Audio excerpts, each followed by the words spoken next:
une pile à combustible, ça se fabrique avec quoi? À part la membrane, qui est vraiment quelque chose de très spécifique, qui doit laisser passer les protons, et qui est aussi soumise aux mêmes contraintes. En général, le plus gros problème, la plus grosse contrainte des matériaux qu'on doit utiliser pour fabriquer une pile à combustible, c'est qu'il faut que ça résiste à la corrosion et que ça conduise l'électricité et la chaleur.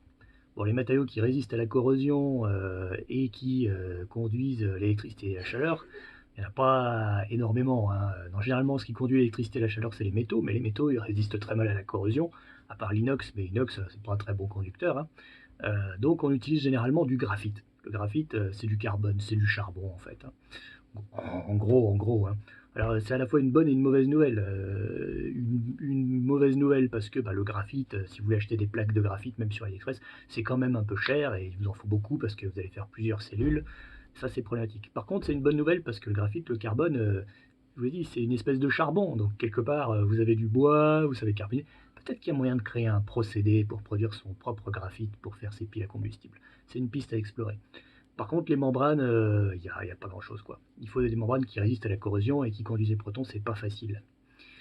On a la membrane Nafion, mais c'est super, super cher. Donc, moi, je proposerais, si pour en fabriquer une, plutôt s'orienter vers des membranes moins chères, quitte à faire quelque chose de plus risqué.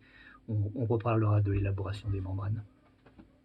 Je ne vous parle pas de l'encre catalytique, parce que l'encre catalytique, on l'achète, ou alors peut-être on n'en mettra pas. Je ne sais pas si c'est indispensable ou si c'est juste pour vraiment beaucoup augmenter les performances. On peut toujours faire une pile combustible avec moins de performances, mais qui marchera sans encre catalytique, je ne sais pas.